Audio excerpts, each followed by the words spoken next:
Hello, my name is Jim Capretta. I'm a senior fellow here at the American Enterprise Institute, and I am pleased to welcome you to today's virtual event on improving cost discipline in employer-sponsored health plans. My special guest for this conversation is Brian Dowd, a professor in the Division of Health Policy and Management within the School of Public Health at the University of Minnesota. I am especially pleased to have Dr. Dowd with us today because he is a longtime friend of AEI, having worked with many of the health policy scholars employed by AEI over the years and produced many valuable volumes which were commissioned and published by AEI, including a monograph about a decade ago on bringing market prices to the Medicare program. Dr. Dowd is a leading national expert on the economics of job-based health insurance. His current research is focused on analysis of tiered cost sharing as a method for better cost control, evaluation of several of the CMS and Center for Medicare and Medicaid Innovations accountable care organization models, which he is conducting in coordination with NORC at the University of Chicago, and econometric methods. He has published over 200 articles in refereed journals, 2 books, and he has 3 Article of the Year awards. He's also a licensed architect and holds a PhD in public policy analysis from the University of Minnesota. Employer-sponsored health plans are under severe financial pressure. In the last 2 decades, premiums have continued to escalate rapidly, even as wage gains have moderated. In other words, workers are paying more out of their incomes to stay covered by these plans, even as deductibles have also escalated rapidly. Many employers at this point are at a loss over what to try next. Dr. Dowd believes employers can become more proactive in this struggle based on the experience of the state employee health plan in Minnesota. Thank you, Brian, for agreeing to join us today. After Dr. Dowd's presentation, which will begin in a moment, we will have some time for questions from me and further conversation with Dr. Dowd. Near the end of the session, we will make time for audience questions too. So for those who are watching live, please submit your questions in one of 2 ways. By email to Cameron Tarbell, Tarbell @aei.org, or by tweet using the hashtag AskAEIHealth. Now let me turn to Dr. Dowd for his presentation. Take it away. Thank you very much, Ken. Let me share my screen here.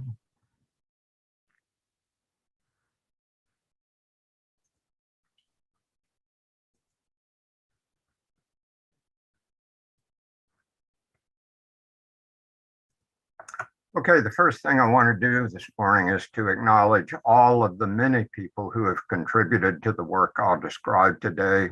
Tim McDonald established the original connection between our department and the Minnesota Department of Management and Budget, which runs the plan I'll describe, and a whole bunch of wonderful doctoral students in our program, and especially Josh Fangmeyer, who is the Director of Research at the Department of Management and Budget.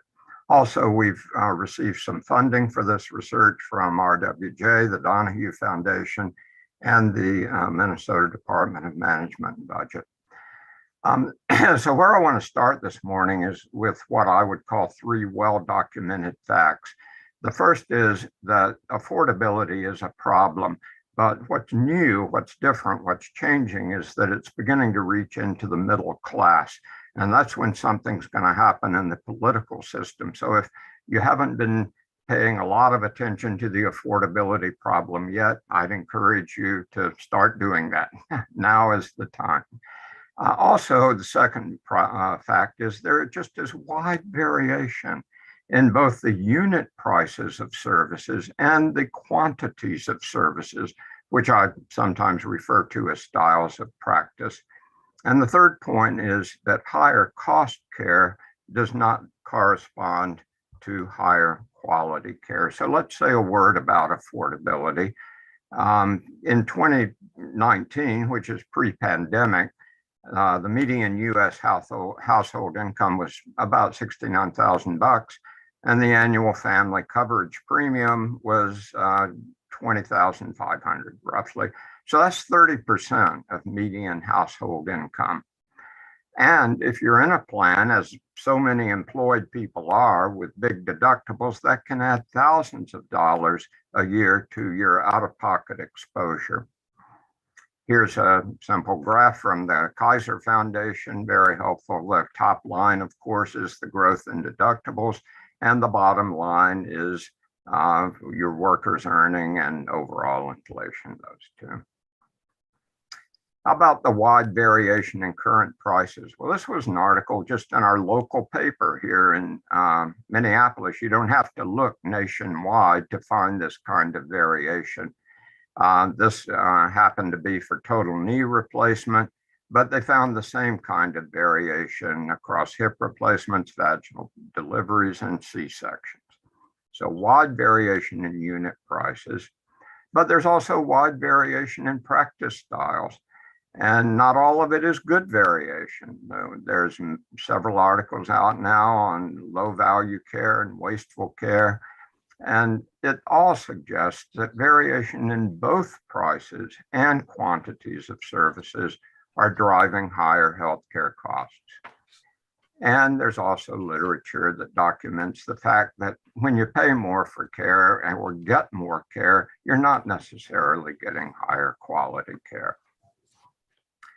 So given these three facts, you would think two things. One is the solution to the problem is pretty obvious, and employers and employees would be demanding it. Well, as it turns out, the first statement is true. There is an obvious solution, but the second statement is false. So since lower cost, higher quality care is already available in the current system, it would seem that the obvious solution is to just tell employees where to get it and then share the savings with employees who choose more efficient providers. But the important point is so clearly illustrated by a wonderful article by Chris Whaley and colleagues, is that you have to do both one and two. You can't do one or the other. You have to put them together in combination. But you get a bonus from doing that. When the employees, when the consumers start moving to more efficient providers, that's going to encourage other providers to become more efficient. That's kind of the icing on the cake. The two prominent models for doing this are reference pricing and tiered cost sharing. And the good news is, no matter what health plan or third-party administrator you're working with, they have all the data that are necessary to implement either of these options, but most employers don't use either one. In 2019, this is from the Kaiser Annual Employer Health Benefits Survey, only 14% of employers with 50 or more employees who offered health insurance included a high performance or tiered provider network in their health plan that had the largest enrollment. And it hadn't changed much since 2018. So what do they do instead? They put their employees generally in high deductible plans. They give them very little information to help them find lower cost providers. And employees who choose lower cost providers don't really share directly in the savings. That is, they don't see an immediate benefit from choosing the lower cost, more efficient providers. So this is market failure.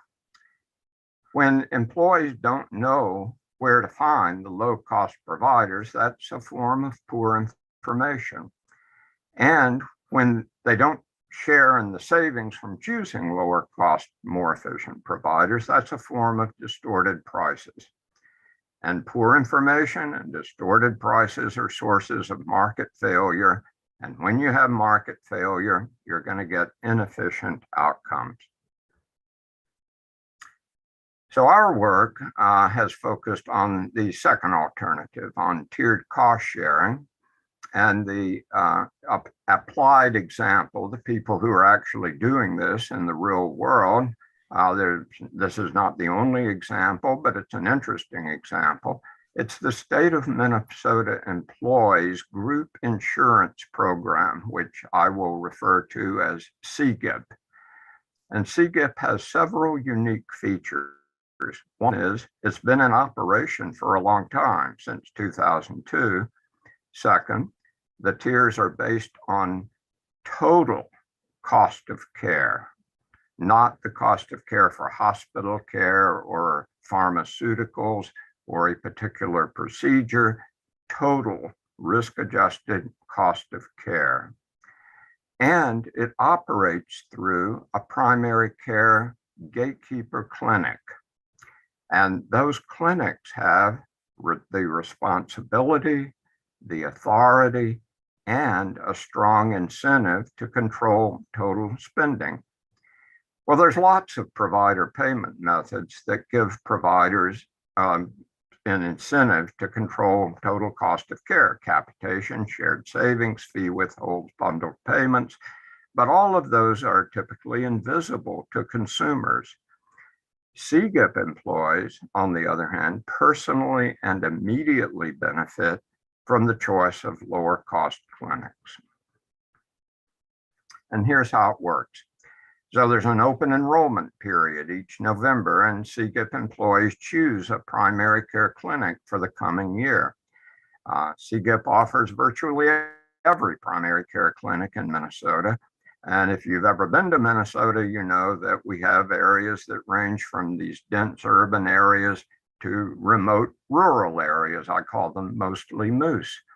The total annual cost is risk adjusted. They use the Hopkins ACG risk adjuster. And what they do is to compute the clinic's cost over the previous 2 years for the employees who choose that clinic. And then they assign the clinics to one of 4 cost-sharing tiers based on cost of care.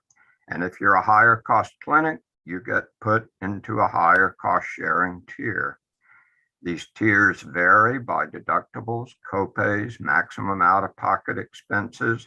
And an important point here is that the premiums are constant across all the tiers. So it's the cost sharing that varies. Let me give you some examples of the cost sharing differences. I'll try to point to some of interest. Notice that there's no cost sharing, of course, for preventive care.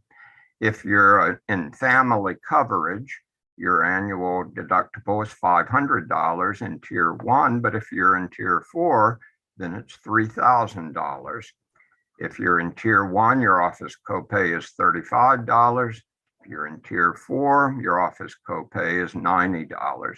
So these are fairly substantial differences in cost sharing across the tiers. So what about the results from the research that we've conducted? Well, let's focus first on the employees' reactions. We have found that the SEGIP employees certainly are aware of the clinic tiers, and the clinic tiers affect their choices of which clinic they want to sign up with. About 84% of SEGIP employees choose clinics in the lower 2 tiers, that's tier 1 and tier 2. And if you look at the highest cost care system versus the lowest cost care system, the difference in total risk adjusted care is almost double in the high cost care system. So how can we break this down into the unit prices versus the quantities of services? Well, it turns out the low cost care systems are low on both. I find this really quite striking. The high cost care systems are high on both. And so it is the combination of unit prices and practice styles or quantities of services that make high cost clinics high cost. What about the results from the clinic's perspective? Well, the clinics are aware of their tier placement, and they hear from their patients when they move up or down a tier. Now, if the clinics are dissatisfied with the tier that they are in or assigned to, then they can negotiate a price discount to either remain in their preferred tier or move to a more desirable tier. And about 25% of the clinics do that. And the average discounts run in the 10 to 20% range. But the clinics say that these price discounts just can't go on indefinitely, and they are now becoming interested in ways to reduce avoidable and low value care.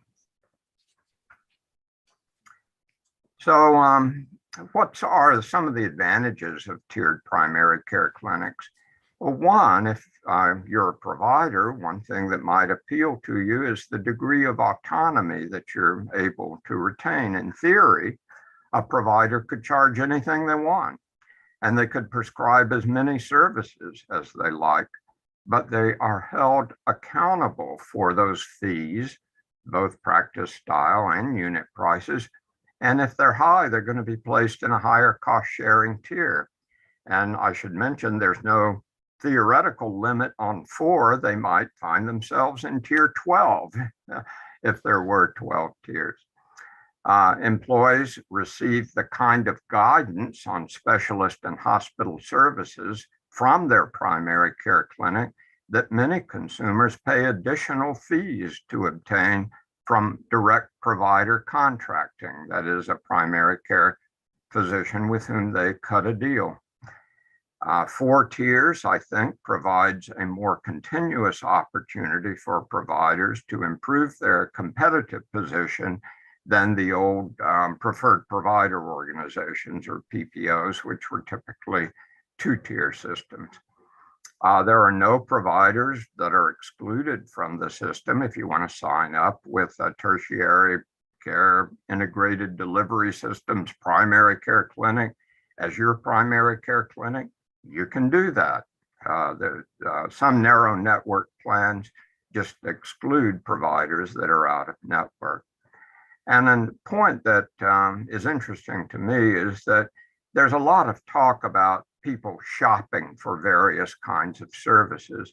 I'm not quite sure how that works when you're obtaining services all over the place, but all of these providers don't share interoperable electronic health records. So SEGIP avoids that problem. So here's my advice to employers. If you're offering a high deductible plan, but keep it for the high cost providers or the employees who really don't want to work with a primary care clinic. They want to go anywhere they want, anytime they want, and get anything they want. That's fine. But for the employees who are willing to choose a lower cost primary care clinic, share the savings with them. And here's sort of an ethical question for employers. Why should your employees who are willing to choose lower cost providers and who may well be your lower paid employees, why should they have to subsidize the employees who prefer higher cost providers? There's my contact information. I'm going to stop sharing now and get Jim back, and take it away, Jim. Good. Thank you, Brian. Those are excellent points you made in those slides, and lots of thought-provoking ideas in there. Makes you wonder why we haven't designed this as a national system. But let me start by talking about something I think I want to get more into the tiered cost sharing in a second.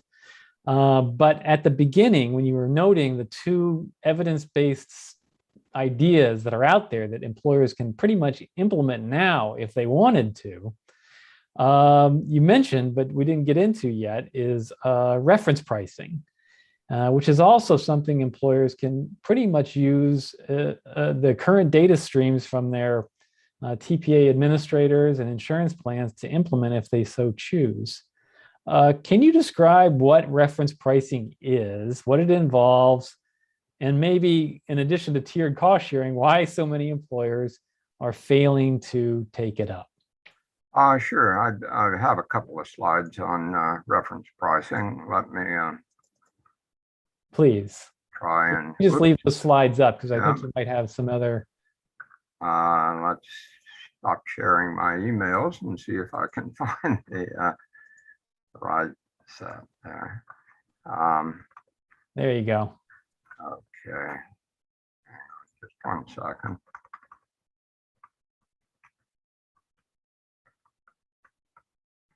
So here's a couple of slide PowerPoints on reference pricing. I'll pop these up. So the best and example we have of reference pricing is the CalPERS system in California, well documented by a raft of articles in the peer-reviewed literature. The way it works is the health plan collects price information for some specific procedure, like total knee replacement, and then sets its coverage at a percentile, like the 60th percentile of all the providers' prices. Any cost above the threshold is the employee's responsibility, even if they've exceeded their deductible or a maximum out-of-pocket limit. And those costs above the threshold don't count towards the deductible or maximum out-of-pocket limit. But thus far, reference pricing has been applied to discrete procedures. You can see some examples there, where the unit prices alone provide, I think, some very useful information. And it looks like the savings have ranged from about 14 to 31%. Now, there's a lot for me to like about reference pricing. One of the main things is you don't have to negotiate with anybody. You just look back at the prices that have been charged for these procedures and you put in your cut point. Second, there's no external regulator that's imposing price controls. Providers can charge whatever they think their services are worth and whatever the market will bear. It is true, however, that the employee's potential out-of-pocket costs can be pretty draconian. That is, they can be pretty high, but so can the prices that are being charged by some providers. So I think, Jim, you had asked, why don't more people do this? Let me kind of flip to that. Anna Snocko has a very nice article on employer reluctance to adopt reference pricing. And the answers that she found are reflected in Kaiser's 2019 annual health employee benefit survey. So the main reason the employers give us is that they worry about employer disruption of employee-provider relationships. There's concerns over access or convenience for employees. Rural areas don't have the same choices as urban areas. And there's concerns about cost and quality of care. So those are the reasons that employers give. Yeah, this is very interesting. It seems to be a little bit just a basic investment question too, of just the upfront work associated with forcing your plan to help you design it, or having an outside entity kind of design it for you. And my experience with talking with employers has always been that many of them want to be the very first in line to be second, but not to be the first in line to be first. So getting this going in a broader way has always been a challenge. But back to the topic of tiered cost sharing. Go ahead and leave those slides up, because I think you're going to probably have some information on this one too. This is the key, obviously, are these primary care clinics. They seem to be right at the center of the idea. Instead of, it's sort of managed care through the physicians, who the employees are choosing because they're in the lower tier cost sharing items, and they're less expensive accordingly.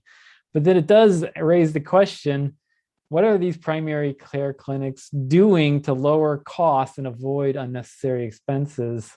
Exactly. I mean, how do they go about it? How well do they know who to steer their patients to, or what kind of interventions will avoid costs? In other words, there's some magic going on with some management of care, I think, here. And I'd like, I think maybe it'd be useful to hear a little bit more about what you think's going on, and maybe, are the physicians on board with this? Do they like it? Yeah. So what we found is that they do sort of like it, but all of the questions that you raise are right on point. We actually have a paper that's under review at the moment that breaks down the difference between the high cost and low cost clinics in a little bit more detail. One of the interesting things you saw from the scatter diagram that the simple answer is that the high cost care systems are high on both prices and quantities, and the low cost care systems are low on both of those. One of the interesting things we found was when we just did some simple regressions, in our data, it's the use of services that explains more of the variation in total cost than the unit prices.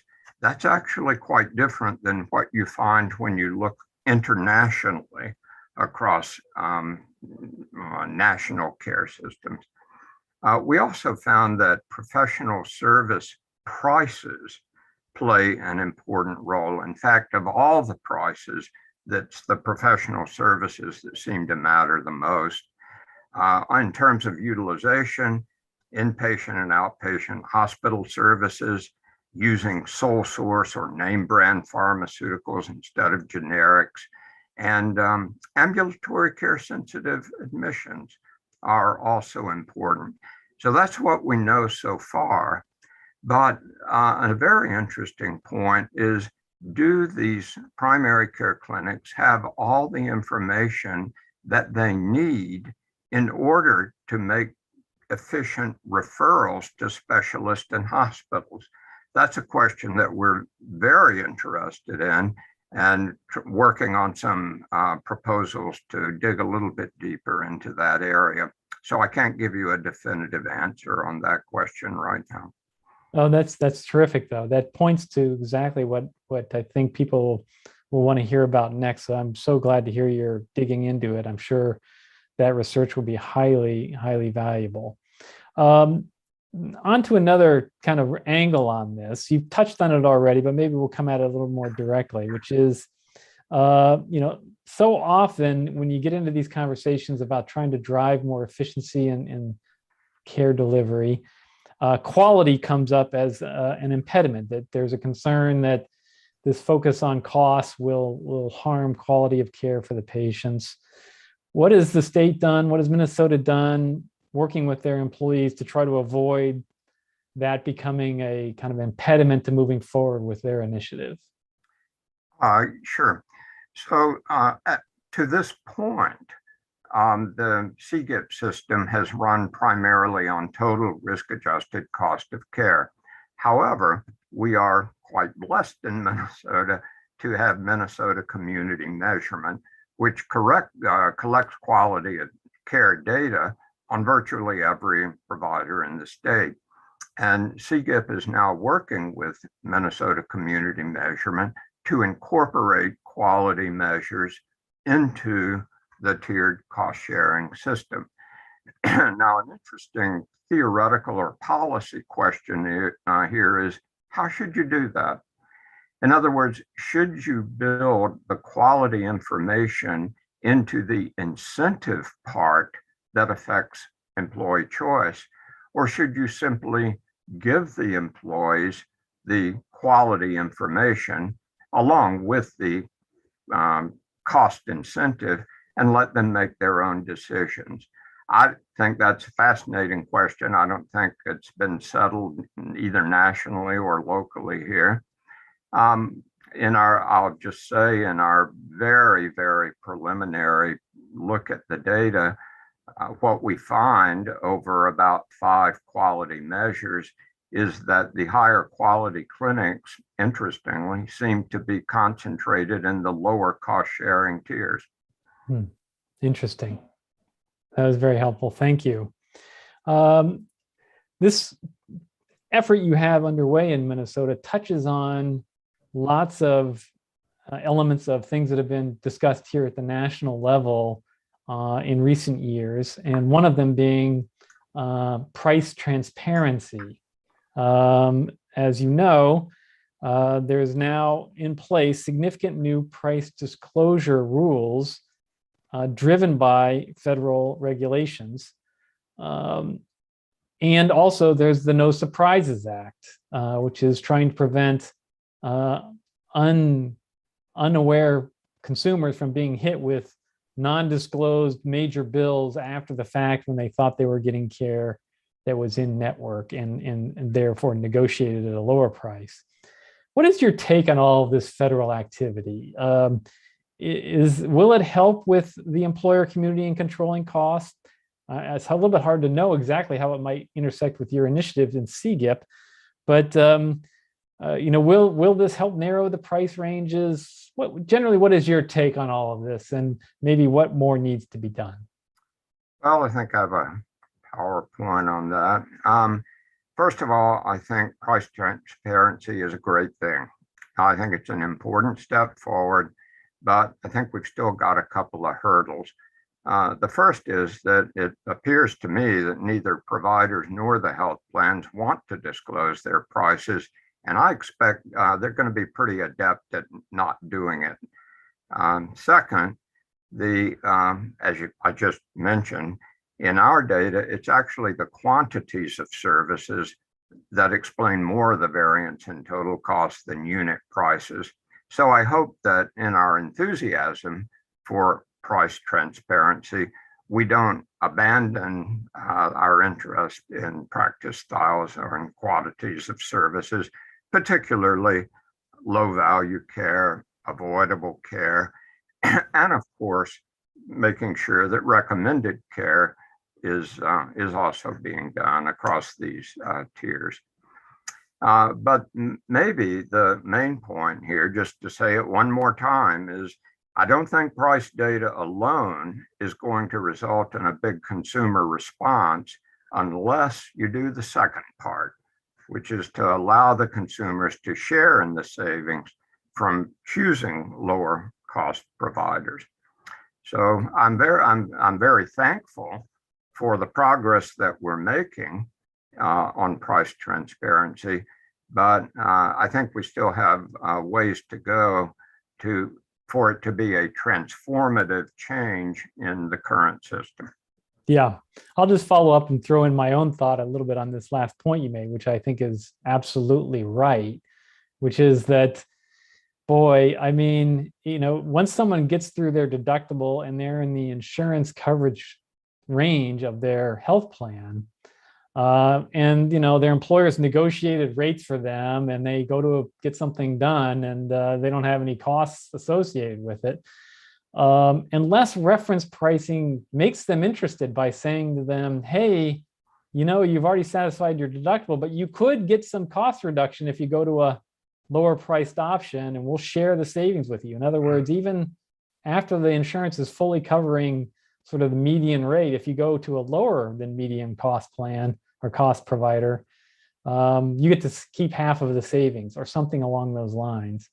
It seems to me that's the kind of thing employers are going to need to do, because so many people are going to end up satisfying their deductibles anyway if they have expensive care. And for many of them, they quickly become disinterested in pricing once that happens. So I think a real rethinking of the combination, the and both that you keep emphasizing. You got to make sure that the consumer gets in some of the savings. Otherwise, these initiatives aren't going to work. One other area I want to get into, which is maybe a little bit more sort of my hang up a little bit on some of these things, which is that we've been talking about them for an awful long time. In other words, that employer activity and this cutting costs, and lots of initiatives, lots of employers have gotten active over the last 2 or 3 decades, really, in various ways. But I haven't had a huge amount of national progress. There have been places and spots where things have been improved, but not necessarily in a systemic way. So this gets to the sort of the bottom line question, maybe. Is there a systemic problem here? Is this something that requires a public policy solution and not just individual employers taking the initiative and trying to drive change on their own? One reason that might be the case is that they're operating in a competitive labor market, as you know, Brian. And so maybe there's a little bit of an element of they don't want to do to their workers what their competitor down the road is, unless their competitor down the road is also doing the same thing, kind of mentality. In other words, the health benefit is sort of supposed to be a good news thing for a lot of employers. They're providing something positive for their workers, and maybe they view initiatives like this as maybe burdensome on the workers in a certain way. What is your take on all that? Does the federal government need to get involved in trying to help the employer community get to a better solution here? Well, I certainly agree on all points, and it has been frustrating. Been in the field for 40 years, so I've been a witness to the lack of progress in some areas. I will say there has been tremendous progress in other areas, and one of the areas that I'm very impressed with is our ability to measure quality of care. When I first got into the field, I think every article I read said or ended with, well, it could be quality of care differences, and we can't measure that. But today we can, and so there's good news in the progress that we're making. But this has been a tough area to make progress on. The competitive labor market is a very good point, and that's why I emphasized for the employer who is offering the big deductible health plan to keep it. In other words, what we're trying to do here is make the employees who are willing to choose more efficient providers, we're trying to reward them.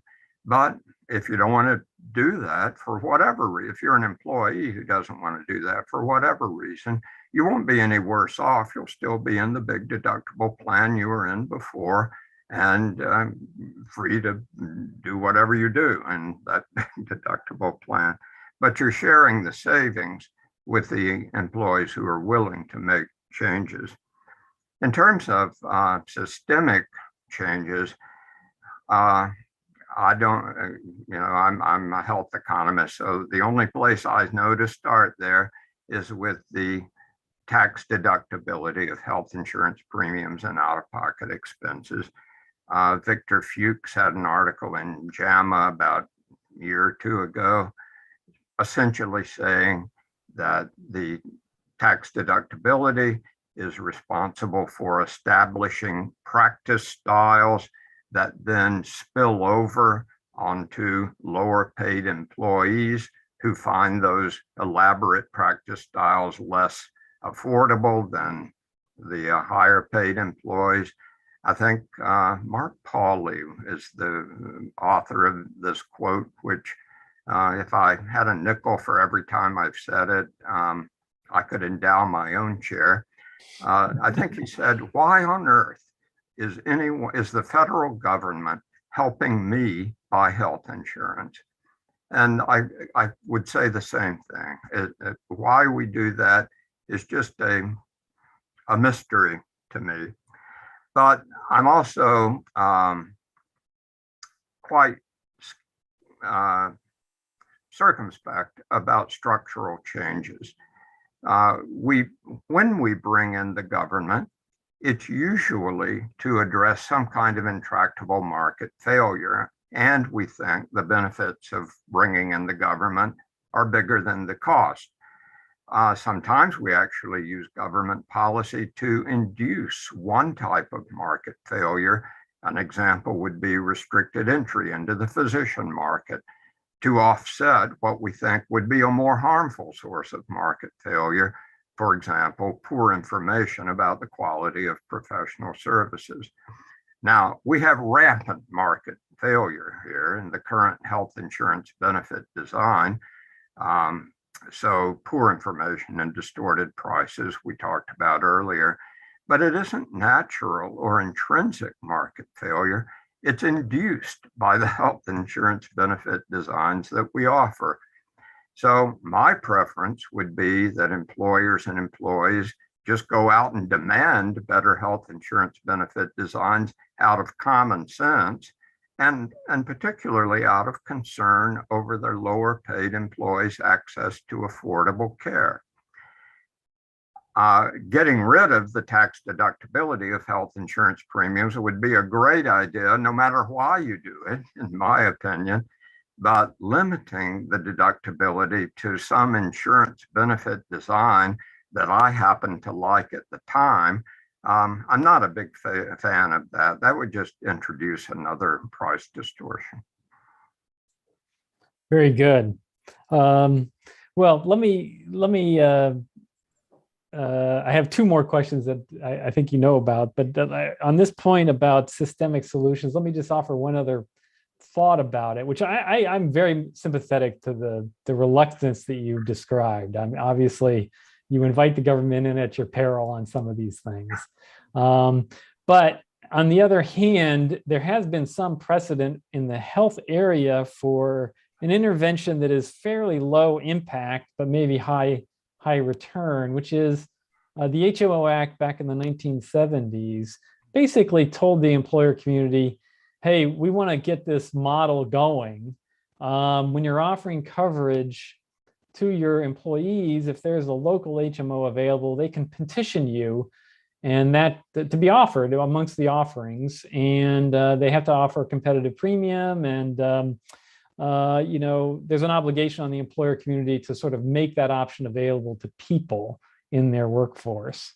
That obviously that provision has now gone away, but it was pretty instrumental in the 70s and 80s in making lower cost HMO care much more of a well-known commodity in the employer community. I suppose something like that could be done again, maybe tied, as you said, Brian, to the original sin of market failure, which is sort of an open-ended, unlimited tax preference for employer care, even for people that could be paying out of their own pockets for their insurance. Maybe tying it, instead of getting rid of it, to some kind of compliance with a few rules like that to drive them toward tiered cost sharing or reference pricing or any of the other things that have a very strong evidence base for bringing lower prices and better practice patterns to healthcare. So maybe after all these years, I'm willing to put my thumb on the scale a little bit toward intervention, but I very much understand the health economist point of view, which is let's make sure we don't create more problems when we're trying to find a solution. Let me ask you about small employers, because this sounds like it could be a lot of work to kind of find an insurance plan that does these kinds of things for you. And a lot of small employers have low administrative capacity to do innovative things. What do you say about the small employers? How can we get them in the game of tiered cost sharing and reference pricing?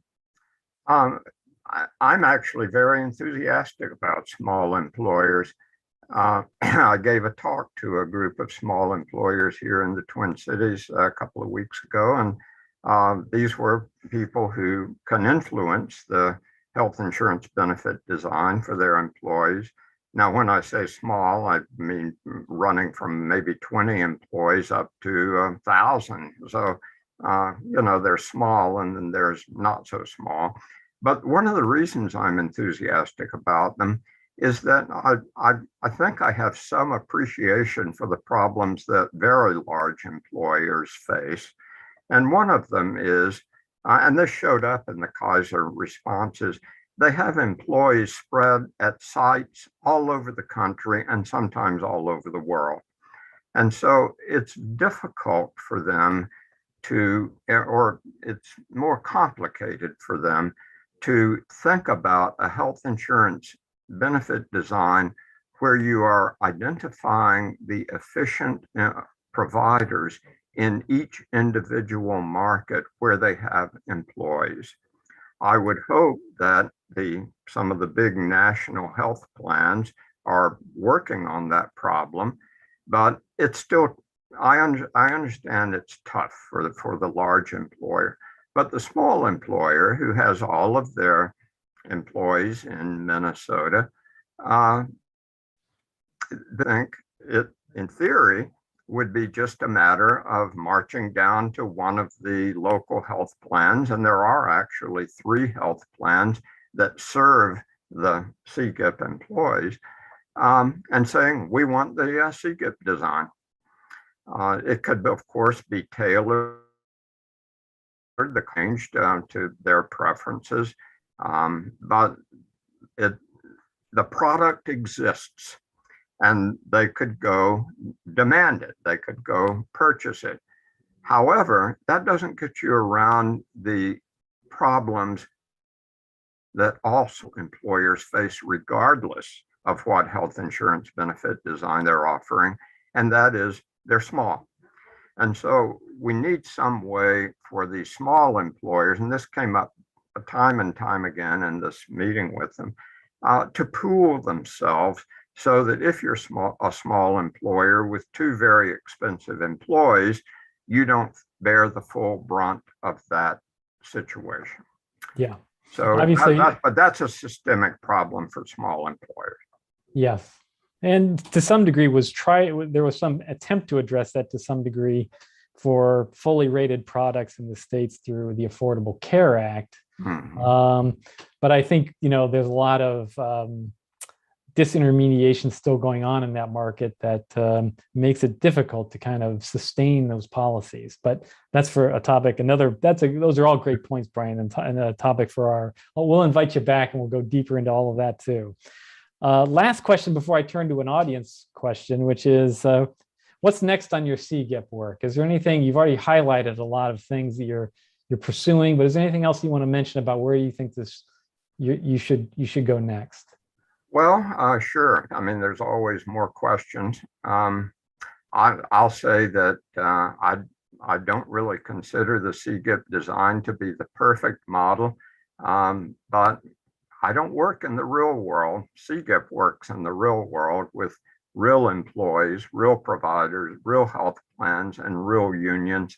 And so they call the shots on what is actually feasible.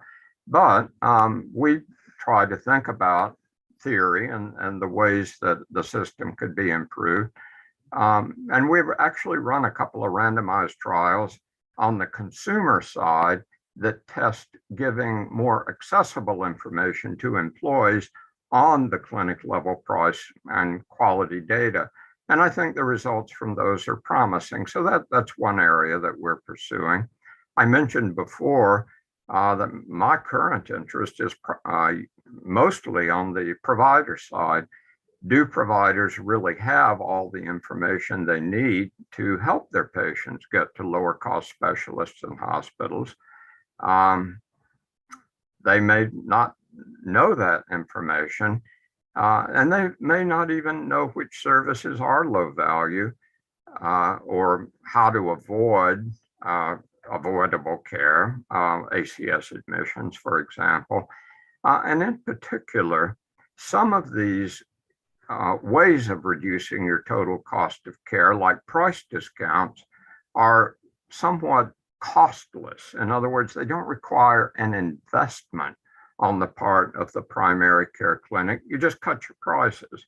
Now, you do still have to do a return on investment analysis of that, but it's not like needing to hire an extra clinician to be available on nights and weekends to help keep people out of the emergency department in the hospital where they don't really need to be there.